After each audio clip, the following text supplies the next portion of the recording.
I wonder if there's like a dead hour. I'll tell you why. Not just because we need people to learn, but because I just know the way this works. Moed Katan is a short Masechta, Chagig is a short Masechta, and they're Geshmak. There's a lot of fun Gemaras in these Masechtas. And then we're going to get to Yavamis. And Yavamis is doable, and we're going to be fine. It's not my concern.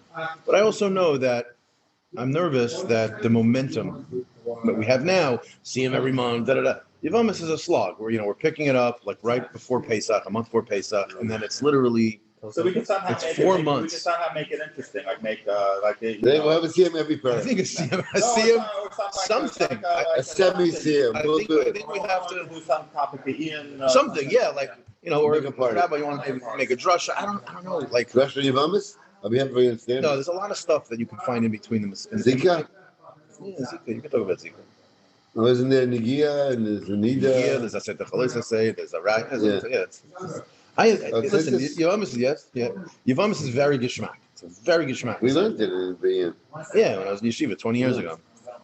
I said, okay, you know what? I need to mute this because no one needs to hear this.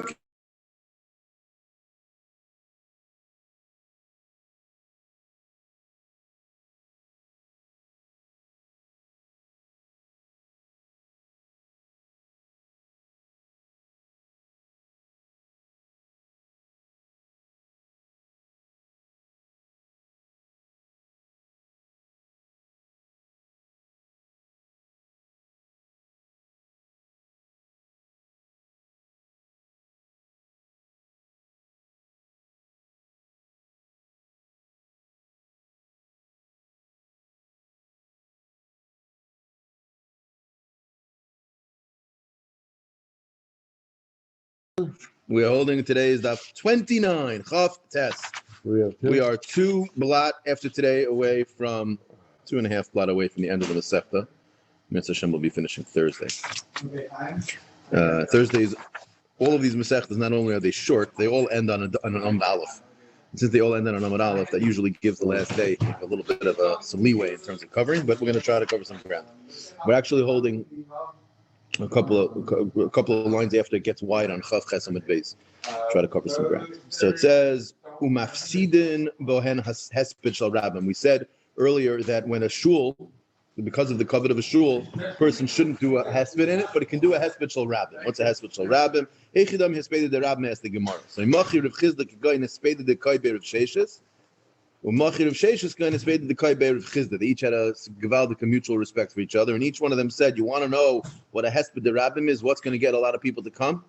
Is if the other person is going to be there also. Meaning, if Rav Sheshes says if Rav Chizda is there, Rav Chizda says if Rav Sheshes is there." And they each had such a gevaldik respect for each other that they each. How often we do this, right? Like if there's a big rub, they'll give a hesped in a shul, right? Yeah. That for sure they'll do. Yeah. So we'll get to that in the Gemara Chavtas and Aleph. Yeah. I think for average Joe, you probably could do it also. Yeah. Nowadays it's. Well, every Neshama is a lot of places. I don't remember where I heard the idea, but the idea that when you're comparing yourself to other people, it's possible to see tremendous differences in our abilities. So you might see a big Talmud Chacham and think, "Oh wow, I have no shaykhs." I mean, on a certain level, that's true. But once you realize we're all chasing connection to Kadosh Baruch Hu, and ultimately, that's impossible to ever. I mean, compared to that ultimate path, how much different are you and I and him than the next guy? Really? I mean, in the end of the day, Mazel Tov, you're 0.00000, and I'm 0.000. It's all it's all relative speaking. Either way, Rafram Aspidel Kalase. Rafram is Rafram Bar Papa, I would assume, and it's probably Rafram Aspidel Kalse Bebe Knishta. This was for his daughter-in-law Nebuch. His daughter-in-law passed away, and he was saying the Hesped. And he did it for her in the shul. So you see already over here, we're talking not only Talmidei Chachamim, now we're talking about the wives of Talmidei Chachamim.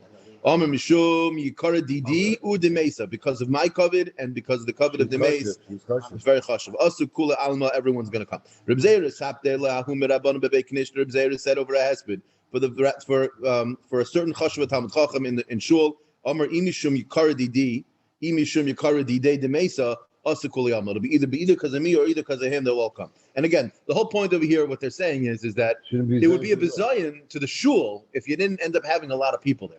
It's only if a lot of people are going to come that then it's specifically the basic knesses versus basic marriage. In the Gemara, it's talking about a basic knesses. we'll see in the Gemara today later on that maybe it could be nowadays you can sort of put the two together. I mean, really, in the end of the day. But Reish Lakish stopped another Nebuch case. Tzur Rabbanan is typically a young Talmud Chacham. Yeah, so Reish Lakish was saying a hesped over for a young Talmud Chacham, the Shchiach Ba'ardi Yisrael, that it seems he lived in Eretz Yisrael, he was Shchiach in Eretz Yisrael, he was someone that was giving over Torah, and what was he doing over there? He would give over Shmaitza, he would teach halacha, and his Talmidim were 24 rows deep, meaning it seems either he was not a big Talmud Chacham and he only said it 24 rows back, or he was giving it over to 24 rows of Talmidim. So either he was a tremendous goyin or he was a simple guy. But regardless, he was a Talmud Chacham. And what did Reish Lakish say? Ravai, Oyvei, Chasr, Arad Yisrael, Gaver Rabba, this great man was lost. That's what Reish Lakish said. And then a similar story, Hahuda Havetani Hilchas Sifra V'Sifri V'Tesefta. There was a certain person, it seems, learnt up Kol Kula. However, Ushach, he died. And also Rav Nachman, they went over to Rav Nachman and they said, Lispede Mar, say over a hesped for this person. What did he say? Amar Heichi Nispede, how can I say a hesped on him? Hai Tzana Demoli Sifra de Chaser, this guy who filled with a lot of svarim, he's gone. He was saying a little bit a knock. He was sort of saying, Mazel Tov, you bought a lot of svarim, you read a lot of svarim, but you understand a lot of svarim. Not everyone who necessarily quote unquote opens up every sefer and can quote from it understands what's being said inside. There's a little bit of a sharfa ha'ara that he was saying. It wasn't very nice.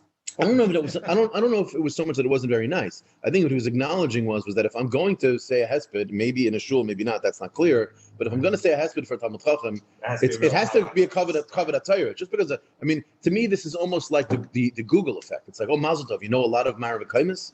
Don't get me wrong. There is something called the Sinai, but the Sinai has to come with an understanding. Just to have I remember there's a certain person once I knew in yeshiva, he came and visited, and he was a guy who he had like almost like an eidetic memory. So he was able to just pull Gemaras out of everywhere. And it was very impressive until you realized the guy really wasn't a nice guy. He didn't have a nice midas. And honestly, you said a svara to him and he looked at you like you were talking to him in Chinese. You start realizing like you can turn anything into an academic pursuit. So you have to make sure that the reason why you're doing it is for, but either way, so you see that he was like, I don't know how to give you a maspedim. So the Gemara says,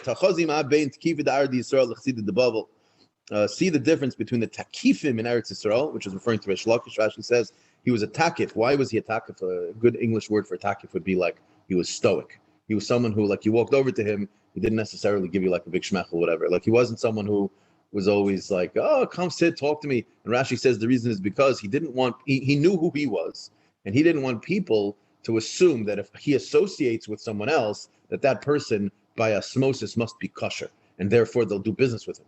Right? He was very concerned that people would think that it's like, what's the famous story with Rav Moshe when he was sitting at a bris or something like that, and they passed him the milk or something, and he picked the milk up and then he put it down and he turned it, and he didn't want it, right? And they were all nervous that this company, maybe it's not real good Chol of Yisrael, whatever it is. They asked him afterwards. He says, no, it was empty. So I just said, didn't take the milk. But the point is like, you automatically assume just because I'm hanging out with someone, I'm at his bris, I let him speak in my shul, whatever it is, it must be this guy's a chashuv person. Lav dafka is that always the case. But either way, what did Reish Lakish do? Reish Lakish said such a beautiful hesped over this Talmud Chacham, and he was one of the takifim.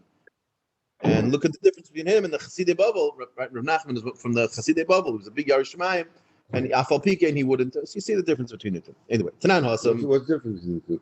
Not so clear. I think it's. I mean, the article seems to say that they're praising Reish Lakish. They're saying it not nice. I didn't understand it that way. It's the opposite. I understood it the other way around. I understood it that Rav Nachman, I think what they were showing is that this is how I understood it. Reish Lakish was a takif, right? What does that mean? It means he was stoic. Lest you say that was just his personality. There's such things. I have a guy. He's in the carpool with one of my kids. The father. He's just, to me, he strikes me as not a nice guy. But I realized I sat next to him at the Chumash play the other day, and we were sitting and schmoozing, and it was very geschmack. And honestly, I think it's just his personality. He's a stoic guy. So lest you think that Reish Lakish was just doing this because that was his personality, it was not his personality. He did it with a cheshbon. And when the time came for him to not be stoic, he wasn't stoic. And lest you say that Rav Nachman was just one of these softies who was always doing chesed and he was always just a nice Haimisha guy. No, when it came to Kavod HaTorah, he knew how to be the opposite. I think that's what the Gemara is sort of saying. You have to work it out in the Lashon Gemara, but I think that's what it's saying here. Look at the difference between the Takifim and the Chassidim. But either way, continues the Gemara. Oh, thank you. Tanan Hasam says in the Mishnah and others, the Ishtamish b'taga cholov, a person who incorrectly uses or benefits from the crown of the Torah, Chalaf will die. It will be taken from the world. Tni Reish Lakish, what's this referring to? Zeh mishtamish b'misha shoyna halachas. It's like a person who sort of like sees Talmidei Chachamim as like their tool, right? Yeah, he's just the guy I go to so I can live my life, but not without a kavod Torah, which and a shoyna halachas is kisur shel Torah. V'amra ulo lishtamish inish b'mandet tani arba. If you want to. And again, when we say lishtamish here, you have to understand how to teach it. What does the art school use here for that word? A person should rather Utilize. Okay, so yes, it's a good word for it. If you want to utilize a person who's learned up the four Sidrei Mishnah, whenever the Gemara refers to the Dalit Sidrei Mishnah, it's referring to Nashim Nezikin, Mayed Nashim Nezikin, and Kodshim, because those were all more or less halacha lamaisa, whereas the Haris and Zeraim, for most people in Babel, wasn't really negeh, even though Lamaisa Kodshim also wasn't negeh, but there's a lot of Kodshim that also is negeh nowadays, even though it's not necessary with the base of English. However, but if you're talking about a person who teaches it over, that the Kavod HaTorah one has to have for that person. You can't just look at them as, oh yeah, he's just the guy I go to for Shilas. You have to have a little bit more Kavod HaTorah. Kihad Reish Lakish, have Azal Ba'archa, he was once going on the path. Mata Urkma Demai came across like a puddle or some sort of like a path of water. And Asahu Gavra Arkve Akasve Vukama Averle, and a certain person saw Reish Lakish trying to pass by, and he wanted to be mechabed him, so he put him on his shoulders to take him across so he shouldn't get wet. Amrle, and Reish Lakish said to him, Karisa, are you a Talmud Chacham? Do you know Chumash? Amrle, Karina, I learned Chumash. He says, Tanisa, you learned Gemara, Mishnayis? He says, yeah, Tanina Arba Sidrei Mishnah. I learned up, I learned up all Dalid Sidrei Mishnah. Amrle, Pasat lach Arba Ture, I don't know exactly how to teach it, but you've climbed all these mountains. Honed out. Okay, and you're yet still going to put me on your shoulders. Meaning, how could it be that you're such a Talmud Chacham and you're gonna be mevazed the Torah by putting me on your shoulders? He says, Shadi bar lekisha b'maya, throw me in the water. He says, Amrlei nichle da ashmi inan lemar, but I want to serve you. He says, Ihachi, if you want to serve me and be mechabed me, then you have to learn from me. Gemara mini, learn from me the following Torah. What did Reb Zeir say? In order for you to become a Talmud by me, so that now you'll have a din to be mechabed me. He says, Bnei Yisrael, hein hechmiru alatzman she'afilu ro'as tipas dam kechadol yashvas olav shivas nikim. Without getting too detailed into the sugis of nida, there's a time when a woman's a nida, there's a time when a woman's a zava. When a woman's a nida, she could see dam 150,000 times during that week, and she just goes to the mikveh afterwards and she's done. Once the 11 days of Zava come around, then in order for her to be a Zava Gedola and have a din of Zayin Nikim, she requires 3 days in a row of seeing.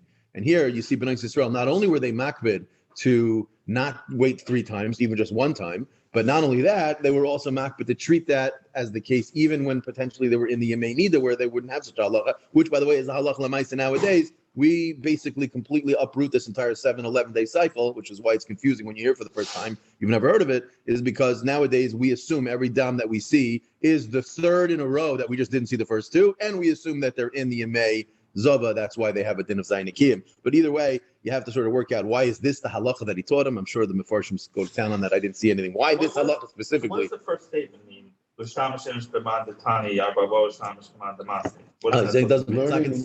at a higher level. Learning is a higher level of teaching. No, other way around. Teaching's on a higher level. Wait, Listamish, and if it says a person should rather utilize one who was learned for versus the one who's taught for. One who was taught. Yeah. What does that mean? Meaning, if I have to choose between who I'm going to treat with less respect, I'll choose the one who's learned versus the one who's taught. Over here, use means use them and not respect them.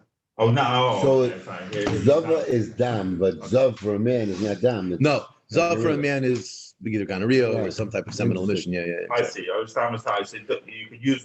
Don't use one. Right. And here it doesn't mean obviously the entirety. It means like let's say the rabbi happens to also be a mechanic, but he's a Talmud Chacham. So it's better for me to go find a mechanic who's not a Talmud Chacham to use him rather than, unless he needs the parnas, which is a different story. But obviously, you want to be mechabed Torah. You don't just.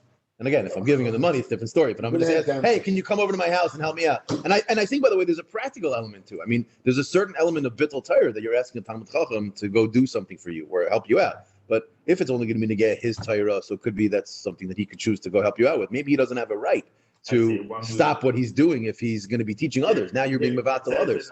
Is enjoying a service gratuitously rendered by this Talmud. Okay, so that makes sense. Yeah, okay. Yeah, I'll use them. Tana debei Eliyahu. famous Gemara, Kol Hashoina Halacha is Muftach Lo Shehu Ben Olam Haba. Simple read in the Gemara. Shlomo Zalman has a very long piece trying to explain every single word in this phrase. I will not do it justice. I will not attempt to. I will just let you know that it's there. If you want to find it, go ahead and read it. However, he says, Tana de Be'elio, Kol Hashona Halachos. A person, Hashona. What does the word Hashona mean?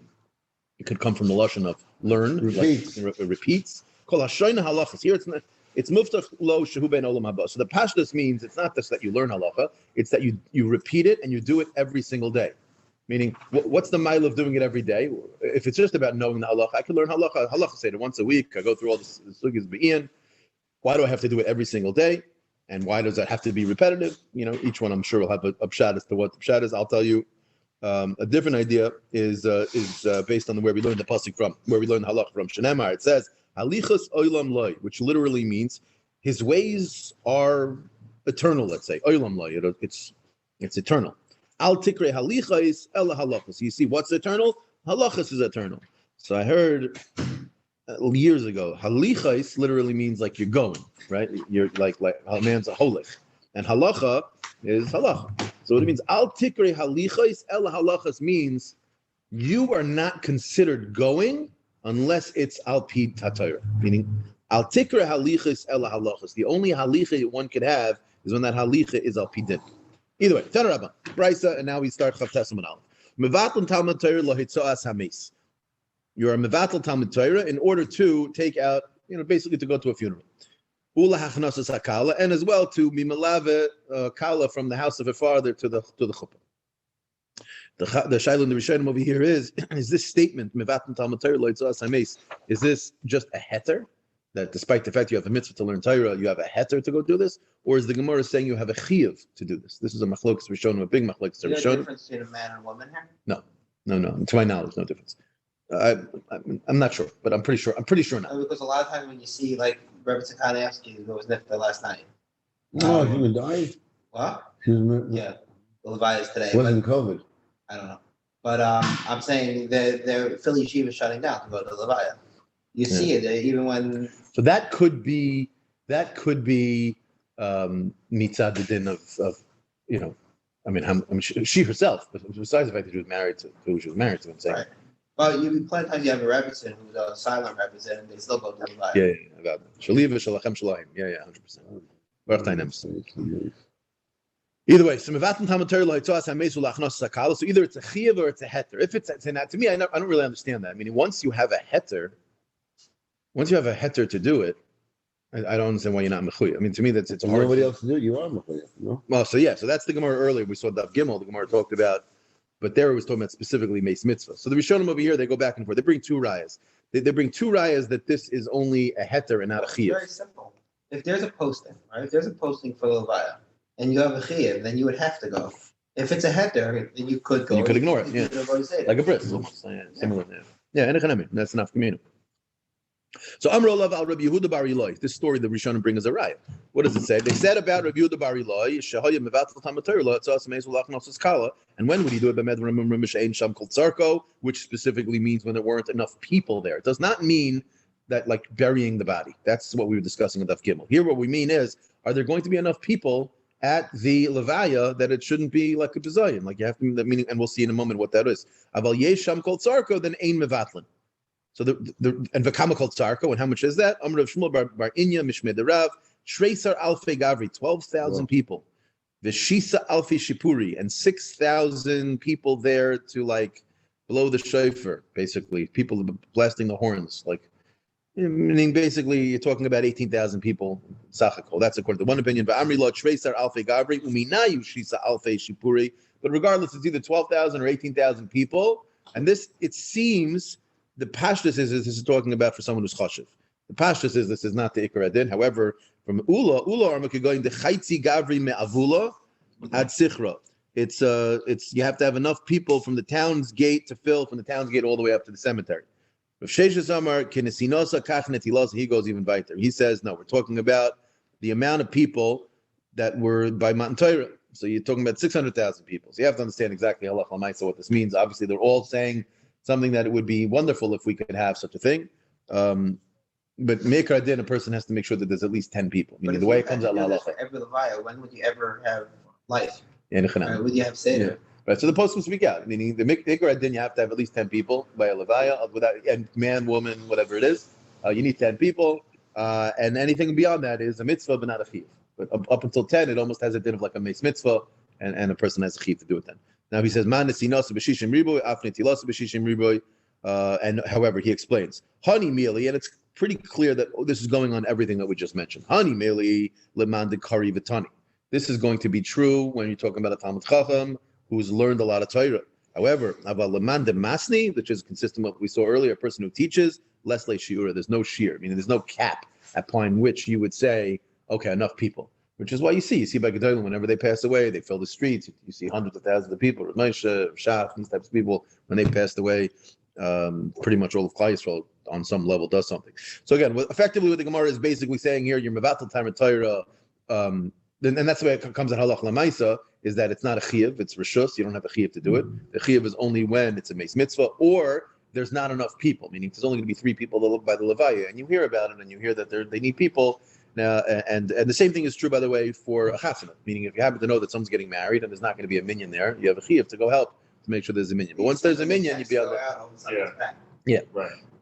People feel in Avada it's a very chashuv mitzvah in general, but continues the Gemara. Tanya Reb Shimon ben Yochai Omer Boyurei Kama Chaviv in Yisrael Lifnei Hakadosh Baruch Hu Shebechol Makom Shegalu Shechina Imahen Galu Mitzrayim Shechina Imahen. How do we know that the Shechina was with Klal Yisrael when they were Mitzrayim? Shneimar, it says in the pasuk Hanigloi Nigleisi Lebeis Avicha V'Hi Yosam Mitzrayim, that he was with them when he was in Mitzrayim. Galu Lebavel Shechina Imahen Shneimar Lema'anchem Shulachti Bavela. Not only was Hashem with us when we were in Babel and in Mitzrayim, but even when we are going to have the Geula, the Shechina is going to be with us as well. Then Shenemar, like it says in the pasuk, V'shav Hashem alekecha es shvuscha, that Hashem will return es shvuscha. V'heshiv lo nemar. It doesn't say v'heshiv Hashem, that Hashem will return, meaning return the people, but rather V'shav. You see that Hashem will be with us that entire time. Okay, so what does it say over here? If Hashem's Shechina is with us in Bavel, the Gemara is bothered where exactly in Bavel, and here Bavel doesn't mean just Bavel. Bavel means Chutz La'aretz. When we're in Chutz La'aretz, where is the Shechina? Bebavel Heicha Amar Abaye Bebei Knishta Tehutzal. It's in the Beit Knishta Tehutzal, specifically in the base Knesses of Hutzal, Bebei Knishta the Shaf V'Yosef ben Arda, or in the shul of which was referred to as the Shaf V'Yosef that was in Arda. Some Mepharshim explain that it was called that. That was just the name of it. Others say that it actually was sort of destroyed and then rebuilt again in the times of the Yechanya HaMelech, I think. Regardless, these 2 shuls in Bavel were the place that the Shechina would be Shaira. Apparently, these were the shuls of some of the big Talmidei Chachamim of their time. Does not mean that the Shechina was in both. Ela Zimnin Hacha v'Zimnin Hacha, which is again a very peldic thing. The idea, what are we talking already over here? Where we're talking about the Shechina being in one place versus the Shechina being in another place. Rabbi, what we're saying over here is the Gemara is what bothered. Where exactly is the Shechina of HaKadosh Baruch Hu that it says over here is going to be in Bavel? Where in Bavel is it going to be? As if we're limiting it to one space. And the Gemara says 2 possibilities: either in the Beit Knishta the Hutzal, in the Shul of Hutzal, or in the Beit Knishta the Shav Yosef ben Arda. And the Gemara says Leitema Hacha v'Hacha Ela Zimnin Hacha v'Zimnin Hacha. Sometimes it's here, sometimes it's there. And Amar Abaye, Tasi li, I should get bracha. Why? The chimar chikna parsa. Whenever I'm within a parsa of either one of those 2 places, I'll know mitzil nahasam. I go there because very chashuv dusha to go daven there. Very similar, like when you're in Eretz Yisrael, to not go to the kaisel, to not go to be close to the Makom HaMikdash. A person should always try to do that. Avud the Shmuel v'Levi. Why can't it be in 2 places? Why can't it be everywhere? What does it mean?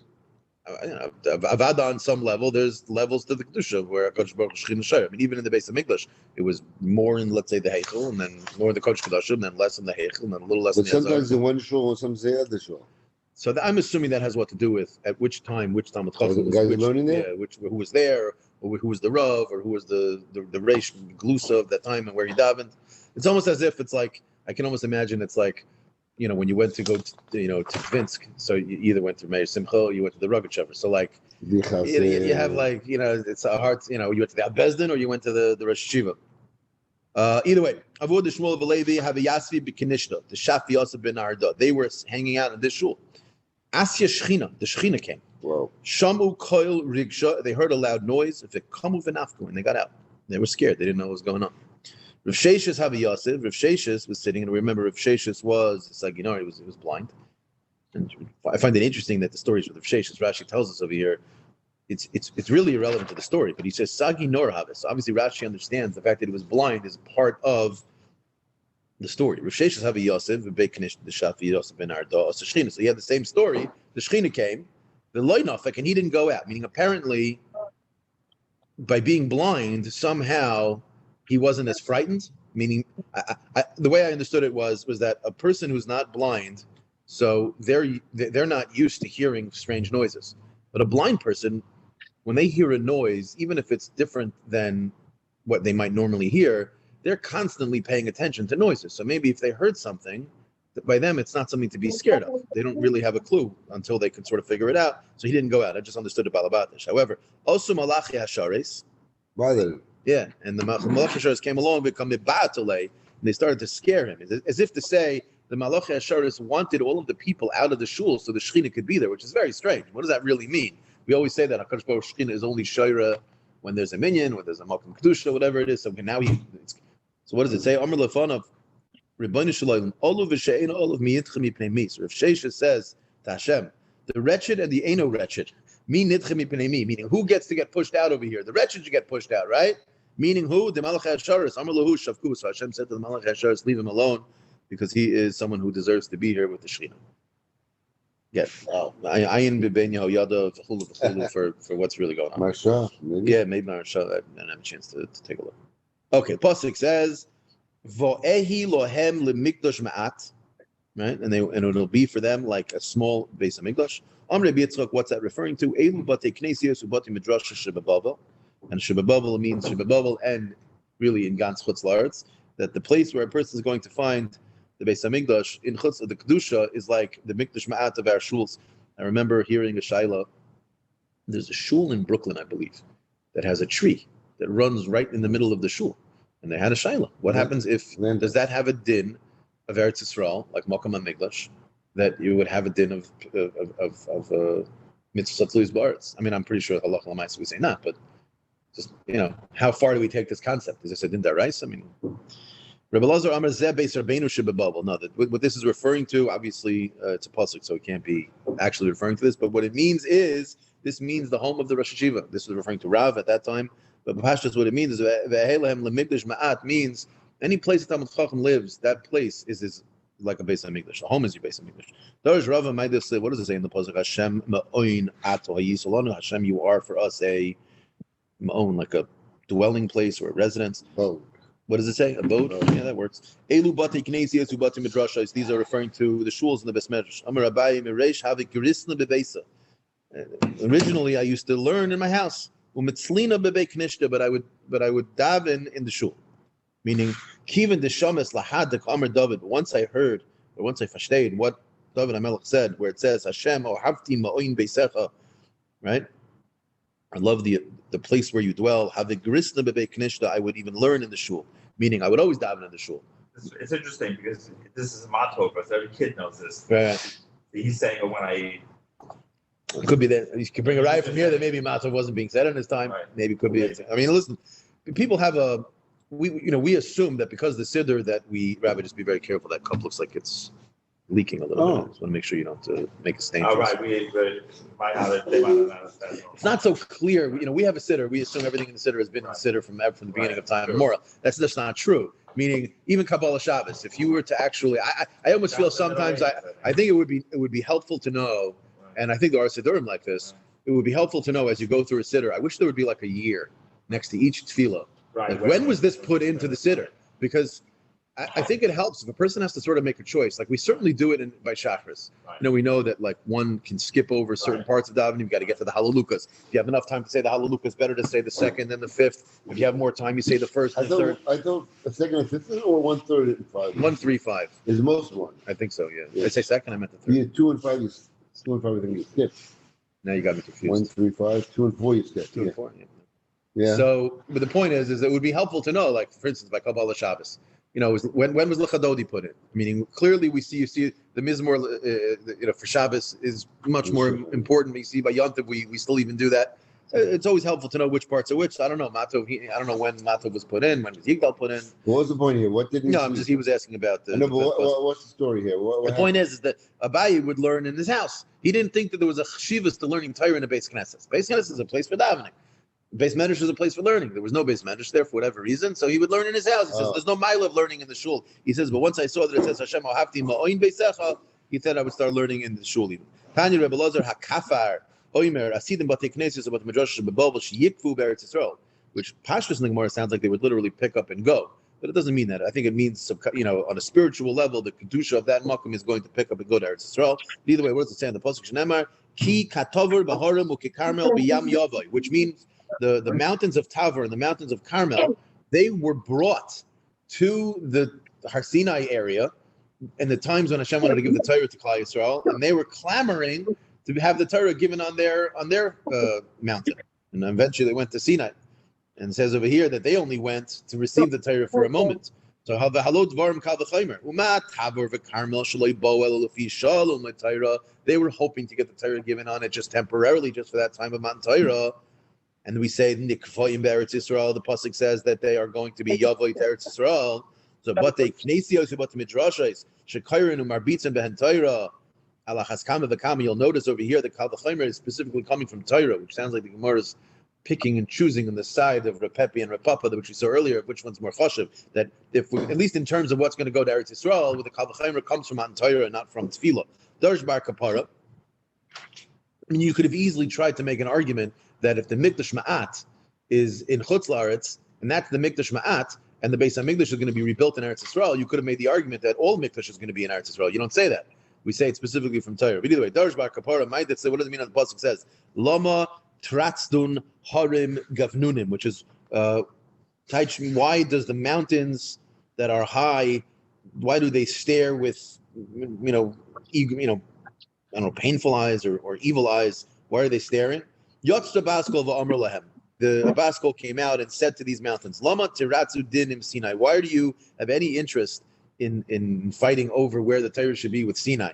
Kulchem Bali Muminatem Eitzel Sinai. You are all nothing. You're all considered blemished compared to Sinai. Why? Ksiv Hach, it says in the pasuk Gavnunim, which is referring to these mountains of Tabor and Carmel. Uksiv Hasim, and referring to the Mumin of a Kayin. It says Oy Gibein, which is like someone I think who has like a crooked back or something. Oy Dak, which is a dwarf. Right? These are various different blemishes, Mumin and a Kayin. So you see the Lashon of Gibein and Gavnunim.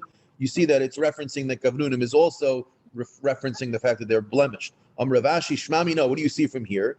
Haiman the Yahir Bal Mumhu, meaning they wanted to have the Torah given on their backs. And again, you have to know, why would they want the Torah? What do you mean, why would they want the Torah? Of course they would want the Torah. L'chorah, you would think that it's a chashuv thing that they wanted the Torah given on their mountains, but you see clearly the fact that Hashem said that you're considered a mum, Keneged Sinai. Obviously, the mum was the fact that Sinai was the smallest, it was the most humble, so you see that Gaiva is considered a Baal mum. Okay. Ein oisin oisoi kapandaria, we said in the Mishnah, that one of the other ways to be mechaber a shul, or one of the ways better to say it, is not to be mevaza a shul, is you don't use it as a shortcut. So ask the Gemara, my kapandaria. Omarava kapandaria kishma. What do you mean? It's a kapandaria. So obviously Rava knew what the word meant. The Gemara didn't know what the word meant. My kishma. What do you mean? What does it mean? We're trying to figure out how did we make up such a word? What was the etymology of that word? Yeah, Kimanda Amar. It's like someone who is saying Adam Mekifna Adori. Better than going around the house. Ayol Baha. I'll go through it. That's the word is almost like not a notricon, but it's almost like you smash the two words together. Adam Mekifna Adri sounds like kapandaria a little bit. Therefore, that's where it comes from. Basically, don't use it as a shortcut. Amar Rabavahu, imhaya shvil miikara mutter. If the path that you're traveling through, which now is shul, but before it was a shul, it was just a way to get from one mavui to another mavui, then it's mutter, even if it's now a shul, right? Because basically, it's almost like my path home predated your building a shul on it, so I'm allowed to still use it, even if it means walking through the shul. Yeah, a person who goes into the shul not intending to use it as a kapandaria, but for some other reason that is mutter, and now he's decided, you know what, I'm going to leave in a different place than I entered, which will come out that I'm using it as a shortcut. Still, afal pikein mutter because you didn't go in there with that intent, and therefore it's not. It's a mutter la sosa kapandaria. He went into daven. You don't have to leave the same way you came. You can go out the back door. Like the pasuk says,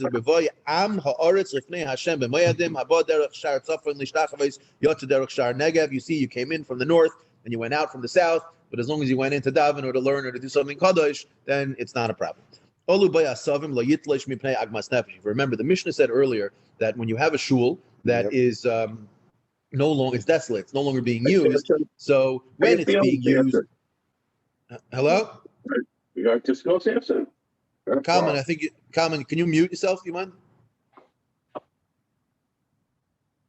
Thank you. Sorry. Yeah. So we said earlier that when you have a shul that is functioning, you have to be very careful to mop it and clean it to make sure that you don't have any weeds growing from the ground. Because remember, in those days, they weren't tiling their floors. So you can have literally growth coming up in the middle of the shul. So you'd always have to make sure that it would stay clean. But if the shul became out of disuse or whatever it is, now you would think that maybe you have to be mechabed it by continuing to clean it. And the Mishnah said no. The Mishnah said that really you should let it grow in order to sort of inspire people who would see it in its desolation to maybe pull the funds together to try to reinvigorate the shul and bring it back liyoshna. So that's what it says over here. It says over there a brisa on this din that you're not allowed to take up the weeds and use it to feed your animal. However, you could take the weeds out to feed, just to clean it. So he says, when our Mishnah says that you should let the weeds grow, it means don't take it, which sort of really upends the pshat. Yes, you have to say, it must be that really the chiddush is like this. Meaning you might think that just to feed my animals, maybe that's a bizayon. Maybe it's a bizayon to do that. So it's not a bizayon, right? Because it's not a bizayon, and you'd be allowed to do it. The reason why you can't do it to feed your animals is, well, if there's anyways a mila in leaving it, better not to do something that could be perceived as a little bit bizyonis. But obviously, if all you're doing it for is just simply to remove it so that it should look nice, then it would be better. But again, it's not so clear. I mean, what does it mean, mipnei agmas nefesh, if in the end of the day, what we're saying is you're allowed to do it? I guess we're saying well, no, adarabah, meaning we're saying food for your animal, you can't do it. It's when you can't, right? You can't take up the weeds when you're using it to feed your animal. It's almost as if you're, but then why say agmas nefesh? Just say because it's bizayon to use that to feed your animal. But he could. Well, what? No, he could take it off. It's mashma that there's no din about it. Yeah, that's not clear. I'm not 100% sure about that. Tanarabon, Beis hakvaros, ein noegim ben kalos rush. When you go to a cemetery, you have to act appropriately. What does it mean? Ein marin behen behema. You don't let an animal graze in that area where the bodies are buried. Ve'ein moilichin behen amas hamayim. You don't, don't put a well or a canal. There you go. Ve'ein melaktin behen asavim. You don't use it as a place to collect weeds and grass and reeds or whatever it is. But if you did, you should burn them in their place as a cover to the mace. Hey, what's this last thing here? Right? How is burning it in the place of in the cemetery a cover to mace? My covered mason. What does it mean? You're going to burn up the asav. I mean, it's basically saying you shouldn't collect the grass, and if you did, burn it in the place. Meaning you shouldn't take it with you. Why mibnei covered mace? What covered mace is there to burn it up right in front of them? What does that mean? Right? My covered mace equals. And you're right. What it means is the original din of ein noigim behen kalos rosh. Why is that mibnei covered mason? Because you have to have covered for the mace, and therefore you should act with respect. You have to change the guest, but the mission is imlicate. You have to get rid of those words. Why? Because once you think start from Makan to Makabim Maces, no. Start from B'Makan, B'Mkaiman, period.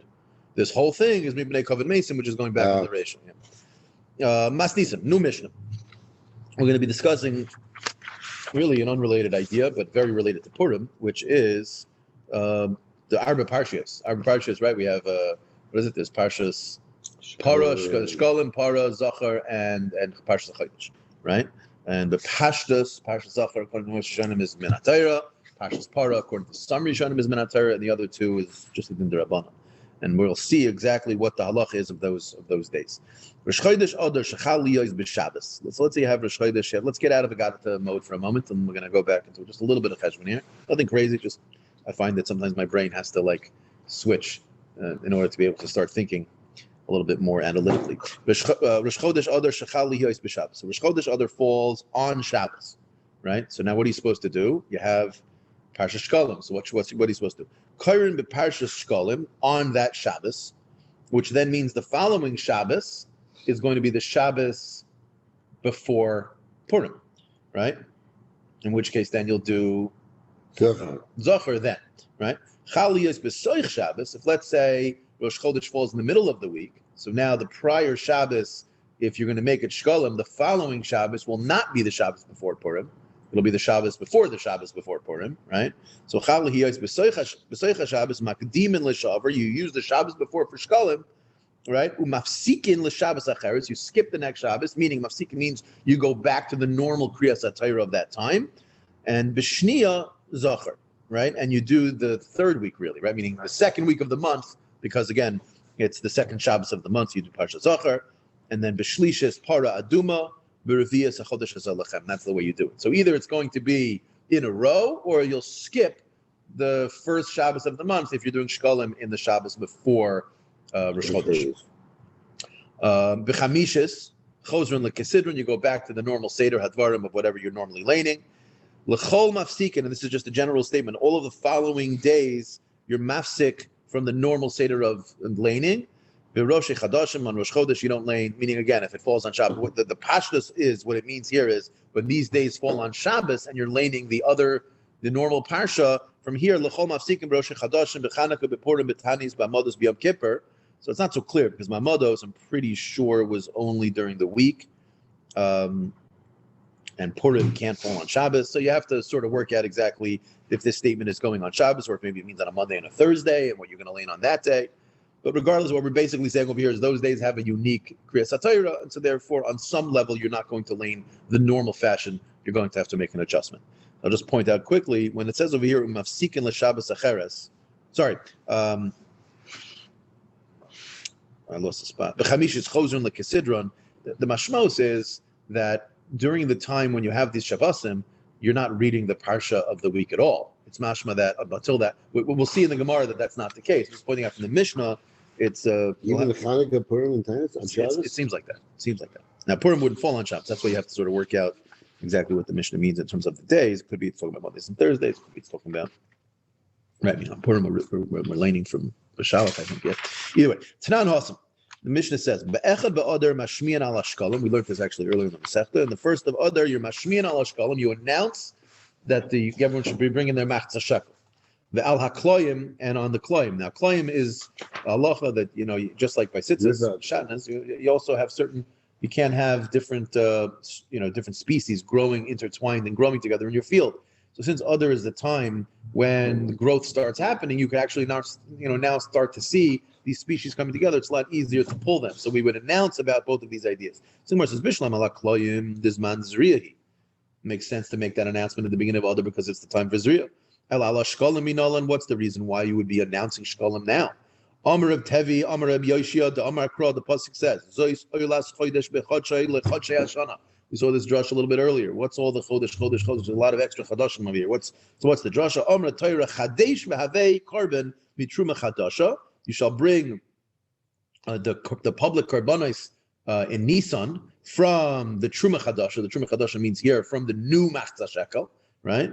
The Kivan the Benisan boy Akruve Mitruma Chadasha. Since the month of Nisan, we're saying that month, which is what's referring to B'Chodshei Hashanah, it's referring to Nisan. Since in that month you're going to be bringing all these new public karbanos, Kadminan v'Karinan v'Echad v'Adar. We go a month before and make the announcement to start getting all the money in, so that the time comes for us to be buying all the animals, we'll have the money. Ki heichad leisu shkalim leMikdash. In order to be able to bring the karbanos. Gemara says, so you're saying that's a month before. Come on, who is this like? The like Reb Shimon Gamliel. Why? The Reb Shimon Gamliel, he's chaylik. Ha'amr shtei Shabbosos. He says you only go 2 weeks before Pesach. For what? Titania, the Brisa says, Shaylim b'Hilchas HaPesach, Kodem HaPesach Shloshim Yoim. We know the halacha. You start learning Hilchas Pesach on Purim, 30 days before. Reb Shimon Gamliel, Omer shtei Shabbosos. He says it's only 2 weeks. So we're saying it's not like Reb Shimon Gamliel. Gemara says no. La'olim, it could very well be that although they argue about when you start learning the halachas for Pesach 2 weeks or a month before, it could be benegea, the collecting of the machzah shekel. Everyone's going to agree it's 30 days before. Why? Because afilu teim Rav Shimon Gamliel.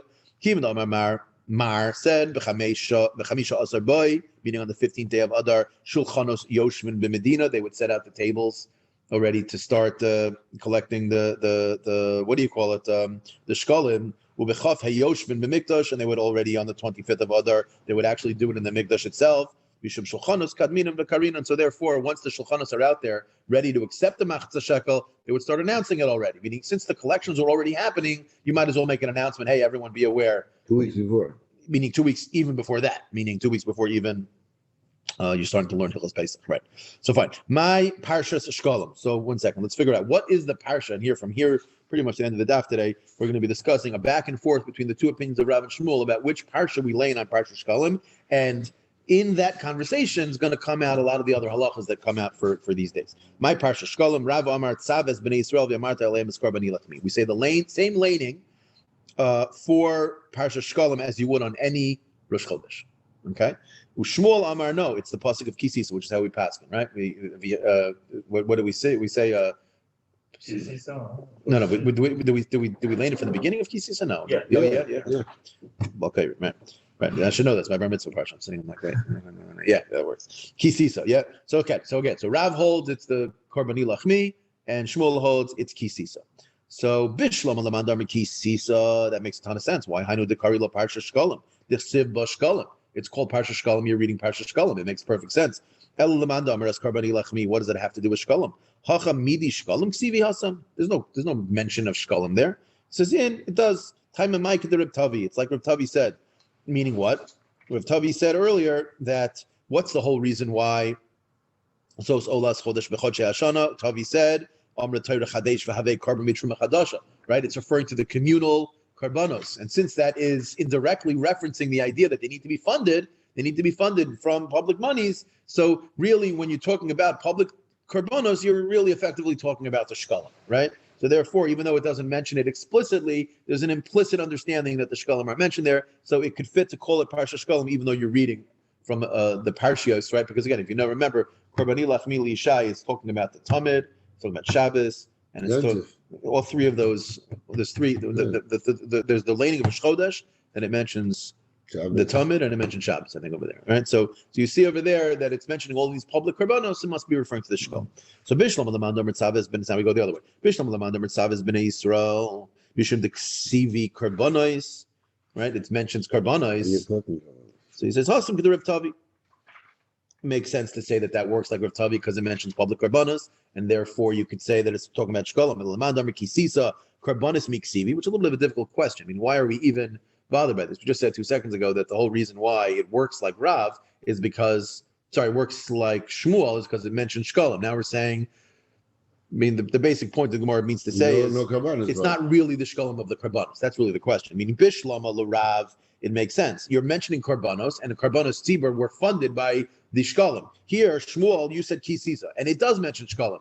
But what shkalim is it referring to? Those shkalim are not referring to the shkalim for karbanos. Those are referring to the shkalim for what the Gemara says shkalim la'adonim ksivi. Those were for like the silver bases that they would use to put the beams in for the krushim that were used to build the Beis Hamikdash, starting the Mishkan.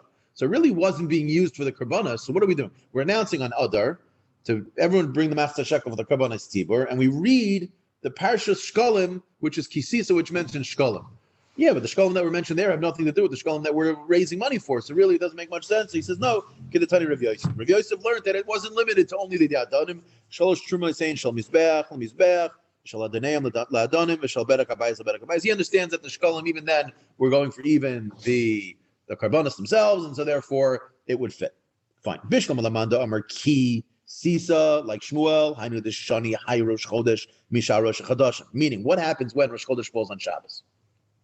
When Rosh Chodesh falls on Shabbos, you're going to lane a different thing, right? Because normally you're going to say it's Korbani Lachmi Lishai on Rosh Chodesh, but now you have a different parsha, so there's something unique. Because really, what happens when Rosh Chodesh falls on the Shabbos and you're going to lane on that day a new parsha? There's something called Parsha Shkolim.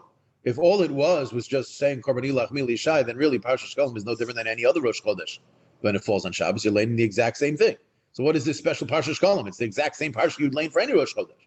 So there's no distinction, right? Meaning Bishlam, you're doing it during the week. I understand. Fine, there's a difference because you're laning. Whereas on a Tuesday, you wouldn't be laning if it, right? If it right? Well, if it came on a Shabbos and you were laying this regular Chodesh. Yeah. Meaning, but you would be laning that Rosh Chodesh Nisan. You'd be laning See, that. so There's really nothing called Parsha Shkolim anymore, right? It's the same exact thing. So he says no, and this is where we start to get into a little bit of halachas about how to break up the laning. So he says no. Shani, there is a difference. The Ilu Rosh Chadashim on a normal Rosh Chodesh Karush Shisa Binyana Diyuma. You read 6 of, meaning that Shabbos is weekly parsha. The Chad b'the Rosh Chodesh, and you do a maftir, right? The Shvi'i or whatever the maftir ends up being. We do it as a maftir, but in those times they did it. The 7th aliyah would be the from Rosh Chodesh laning. The Ilu Ha'idna Kulu b'the Rosh Chodesh. You go the other way. You literally skip over the entire Shabbos parsha and you lane Rosh Chodesh, which, by the way, seems to fit a little bit with what the Mishnah said, which I mentioned earlier, which is why I mentioned it, that the Mishnah seems to imply you don't lane anything from that Shabbos. You go But for the point is, you don't lane the Parsha at all. You That's just what lane this Rosh opinion would be holding, yeah. So Gemara says, "How do you let's say their parshiyas huchozer," which is what you just said, right? That works according to the Mandamar, who holds that let's say the parshiyas huchozer, that you don't read the regular parsha at all. You read the entire Rosh Chodesh for that day. Elamandamar let's say their haftarah huchozer, who parshasa the yuma karinan. In which case, then it comes out that according to that Mandamar, it's machlekes tanaim. We don't want to have Rav and Shmuel saying something that doesn't fit with both Tanaim, right? So according to Rav, who says that it's Korbani Lachmi, according to that Mandamar, it'll come out that you haven't fixed anything. According to this Mandamar, you're back saying that you read 6 from that week's parsha, and you're only switching by the Haftorah, meaning by the Maftir, right? So my Shani, there's no chiluk, and it's exactly the same. So he said, no, still Shani. Shani the Ilu Roche Chadashim Karu Shisa Binyana Diyoma. The Chad Kari b'the Rosh Chodesh, like we said earlier. However, V'ilu ha'idna Karu Tlasa b'inyana diyuma. You do the first 3 aliyahs of Shabbos. The Arba Karu b'the Rosh Chodesh, and the last 4 you do b'Rosh Chodesh. I mean, he splits it. This is obviously not Negei Halach Lamaisa, but that would be his suggestion. His suggestion would be, you're right, we switch by Maftir, but we also add in a couple of extra aliyahs. So you get a little bit of the parsha for the week. We do read the Parsha at one time. You do. Nowadays we do. No, I'm saying, but now, according to the question, he's saying you don't read the Parsha at all. There is a Mandamar who holds that you're only reading the Yonah Diyom. Yeah, but not this answer. This answer is 3 and 3. 3 and 4. 3 and 4. Yeah. So Gemara says, fine, okay. So we're good at least as it pertains to that shlav in the Gemara. Meisvei asked the Bryce the following question: Rosh Chodesh Adar Shechaliyos b'Shabbos. Right. So let's say it falls out on Shabbos. Exactly our case. Karim b'Parsha Shkolim. So far, that's not a problem. It says Umaftirin b'Yehoyada Hakoyin. Right, so you have to look at the Haftarah there, but Bishlam on the Mandar Kisisa, which is talking about Kisisa, Hainu de Maftirin b'Yehoyada Hakoyin, because if you look over there, it actually mentions similar things about the Shkolim the same way it's mentioned in Kisisa. The dummy leg, the pasuk says, Kesef Nafshois Erika, where it's talking about the half shekel that was given, the value of people. I don't really know the whole context in the Haftarah there, but whatever, it mentions the matzah shekel.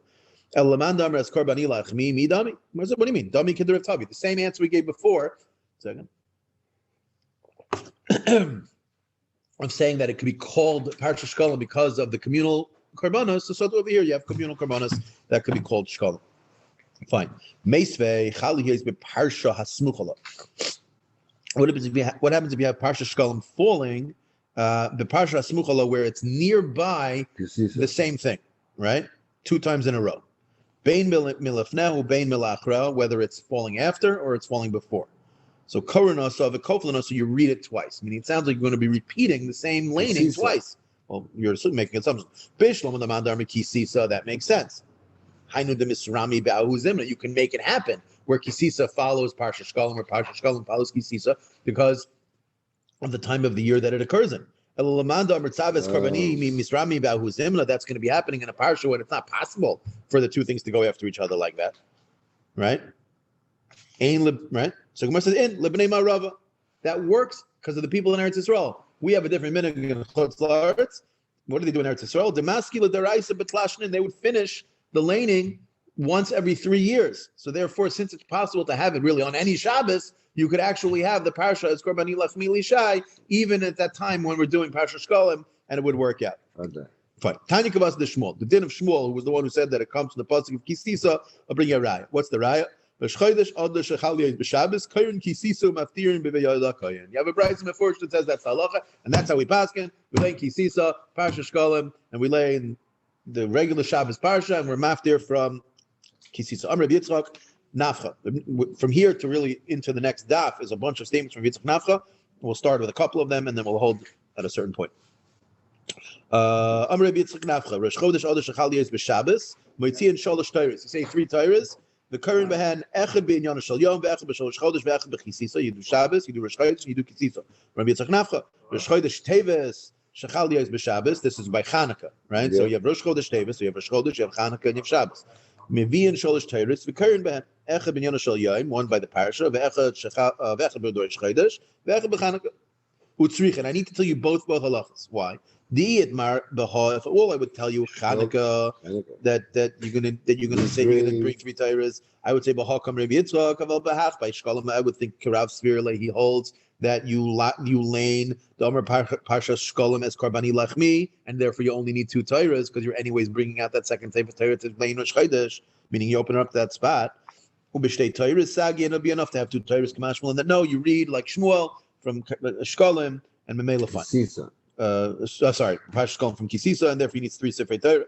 Velema Ha, so then just say the statement by Parsha Shkalim and the Kisisa, Velei Boyhach, and you won't need to tell it to me by Halacha, by Chanukah.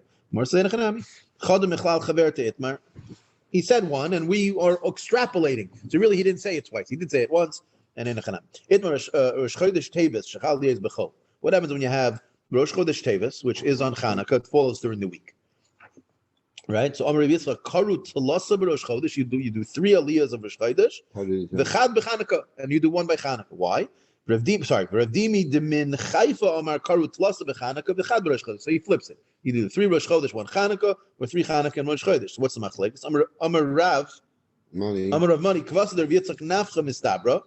The Tadir v'Sheina Tadir Kodem. You always go Rosh Chodesh, and then Chanukah because it happens more often. Why? Because me garam l'Ravi Yishiyav. What do we want to make the 4th aliyah? You want to make it Chanukah? But what's the whole reason why we're even having a 4th aliyah? It's because Rosh Chodesh, Hilkach Ravi Rosh Chodesh Boy Mikri, and therefore it should go the other way, that you go 3 Chanukah aliyahs with a Rosh Chodesh aliyah. More says, my heavy Allah, what's the halacha? Rav Yosef Amar Ein Mashgichin Rosh Chodesh. He holds that you go 3 Chanukahs followed by a Rosh Chodesh. Rabba Amar Ein Mashgichin Chanukah. You go 3 Rosh Chodeshes with a Chanukah. The Hilchasa Ein Mashgichin Chanukah, meaning you lay in 3 Rosh Chodesh, you do 1 Chanukah at the end, Rosh Chodesh Iker, and Rosh Chodesh is the main one. We'll hold it with that. Wow. Yeah. Long time. Oh yeah.